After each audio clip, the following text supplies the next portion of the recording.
Halo, Happy New Year semuanya. Ketemu lagi di Sigi Serius. Kali ini kita akan bicara soal menguangkan seni.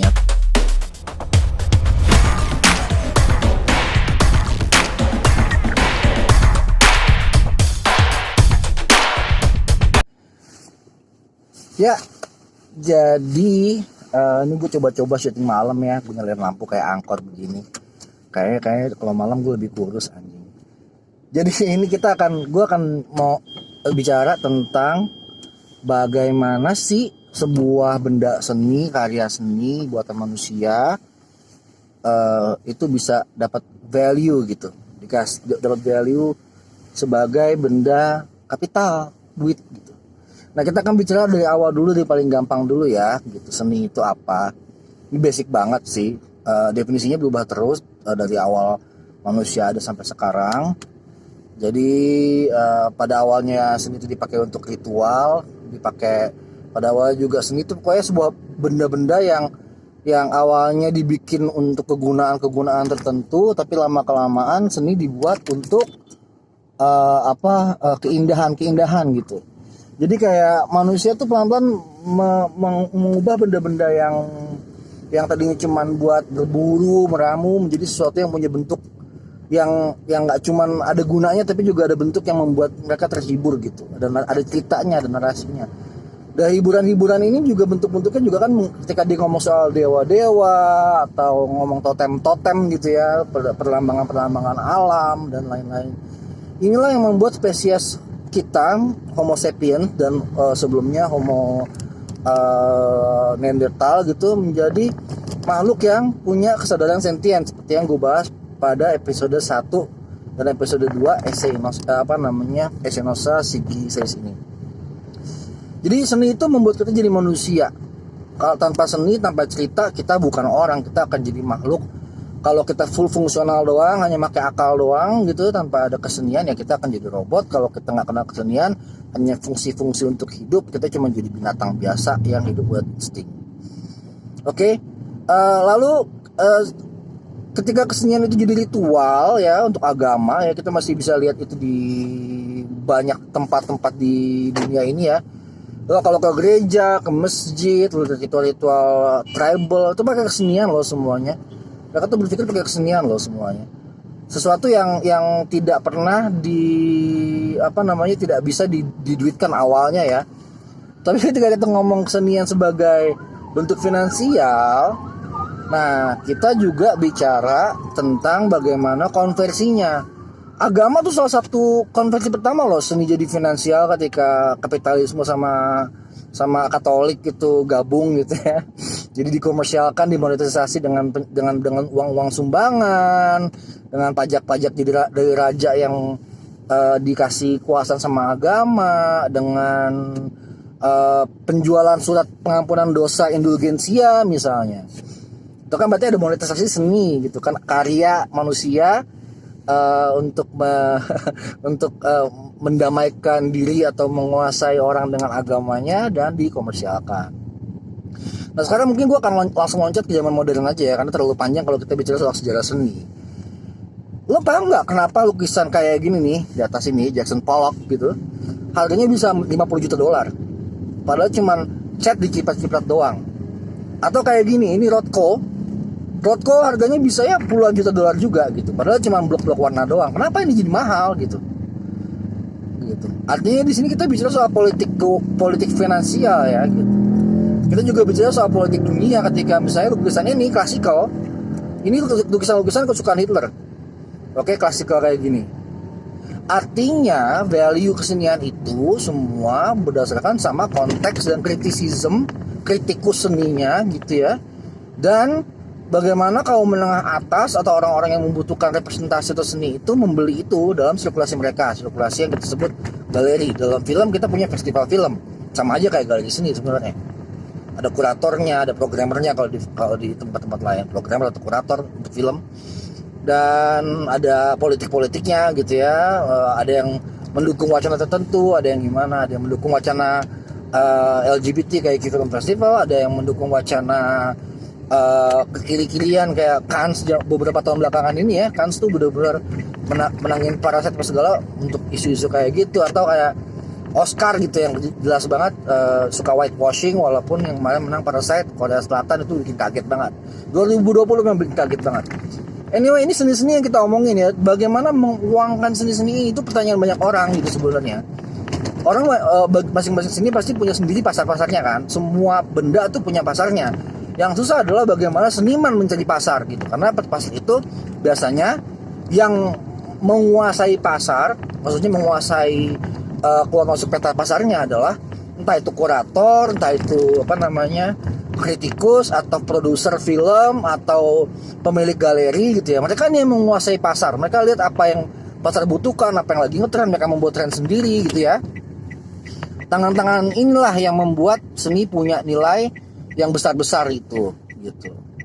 Kalau dari sisi kita sendiri sebagai, kayak gue seniman, gue disebut mungkin artisan kayak sekarang ini, karena gue banyak bikin seni commission gitu ya, baik itu film, kalau musik gue jarang commission karena gue bikin indie label kan, indie sendiri kan gue bikin, baik sama Wonder Bra atau sama Zoe. Gue bisa cek channel dia ya, atau Zoe itu musik yang baru gue produserin. Tapi bagaimana mengubah menjadi monetisasi masih dalam proses, dan gue nggak bisa bilang di situ karena gue lagi ngotak-atik prosesnya gimana. Anyway, kalau lo mau mulai berkesenian, bagaimana cara lo menjual, let's say, orang selalu bilang ya, ini Picasso misalnya, ini apaan sih, kayak lukisan anak kecil gitu, atau lukisannya siapa nih, Michel, siapa namanya ini, nah lo tau tuh gue terus kan, nah kan kayak lukisan bocah ya gitu. Atau Andy Warhol dengan fotokopian tempel-tempel gitu. Kok ini bisa mahal? Kalau gue bikin, kenapa gue nggak ada harganya? Karena lo bikinnya telat bro. Satu, lo bikinnya telat. Dua, lo nggak punya kurator atau programmer atau produser atau jaringan yang bisa masukin lo ke ke network pasarnya. Gitu. Percuma lo bisa bikin snack di rumah tapi lo nggak punya akses ke pasar yang bisa menjual snack itu, atau lo nggak punya pabrik untuk membuat snack itu lebih murah gitu. Nah, kalau kita lihat kan, kalau kita bicara misalnya soal kesenian ya, gue nggak bisa lepas dari Adorno itu salah satu Marxis yang membuat beberapa buku soal seni. Salah satunya Cultural Industries ya. Dia sama satu lagi gue lupa, Walter Benjamin kalau nggak salah. Ya, mereka berdua ini membuat kritik Marx, menggunakan Marxisme sebagai kritik untuk seni. Jadi kayak seni yang murah itu seni yang bisa dikopi terus, seni yang banyak gitu. Seni yang murah ini membuat seninya teralienasi atau terasingkan dari si seni itu, karena dia sudah tidak perlu lagi nama si pembuatnya itu kecuali paten ya. Kalau kita masih pakai paten berarti ada royalti di paten itu, tapi intinya jadi murah barangnya. Mahal kalau aksesnya terbatas. Makanya kalau kita ngomong film festival atau film-film bioskop, semakin dia dibajak dan semakin banyak yang ngebajak, semakin gak ada harganya itu film. Tapi kalau semakin kita bisa bikin di eksklusif, semakin mahal dia gitu. Nontonnya kan juga susah, sedikit yang nonton. Nah, tapi kita kan mesti cari tengahnya kan gitu. Jadi ya lo sebagai seniman ya lo mesti bikin seni yang idealis, yang buat lo sendiri, prototype buat lo bikin seni. Ada juga yang buat lo jual gitu. Nggak mungkin semuanya lo nggak komersialkan gitu. Oke, kita kembali ya ke bagaimana lo menjual seni lo ya. Jadi pertama, lo cari dulu pasar lo di mana, niche lo siapa, gitu. Eksperimen dulu banyak-banyak gitu. Berarti lo siap-siap bakar duit atau bakar energi untuk cari tahu siapa sih yang mau dengerin lo, membaca lo, menonton lo gitu. Satu, kedua, harus mengawini antara realitas sama ide gitu. Apa sih yang realitas itu? Gue kasih contoh film yang kemarin gue tonton, judulnya The Inventor ya. The Inventor ini kayak film propaganda kanan Amerika deh, WSJ. Wall Street Journal ya, bukan SJW ya, WSJ. Ya mereka membongkar kebohongan seorang inventor yang namanya Elizabeth Holmes. Nah, inventor ini dia pengen bikin sebuah mesin namanya mini lab. Mesin ini dipakai untuk menggantikan peran laboratorium yang mahal dan lama dan yang butuh banyak darah. Dia cuma pakai kayak tes darah yang kecil gitu yang kayak buat COVID untuk tahu semua penyakit, 250 penyakit lebih tepatnya. Which is salah. Dia nggak bisa melakukan itu hanya dengan mesin yang kecil. Dia masih ngotot, mesinnya masih kecil, pengen kayak Steve Jobs gitu loh yang memaksimalkan ide apa segala, cuman dia nggak bisa kayak gitu. Pada akhirnya dia janji sama investor ini itu dan semuanya bohong. Jadi itu yang paling penting, kita jangan bohong gitu, ada apa adanya aja. Walaupun investor yang goblok, dia akan minta diyakinkan ini itu, dan kebanyakan investor menurut behavioral economics, kebanyakan investor tidak mengambil keputusan based on data, mereka mengambil keputusan based on story. Itu masalah utamanya gitu. Karena data malas mereka bacanya, mereka maunya kita jelasin datanya apa, story-nya kayak apa. Jadi data itu tidak punya emosi, tapi story yang punya emosi. Karena itu kita mesti bikin naratif story yang cukup bagus untuk mendapat dukungan lebih untuk produk kita yang lagi kita coba-coba ini. Dan kalau memang produknya sudah berhasil, baru kita launching gitu. Jangan ambil risiko sih kalau gue.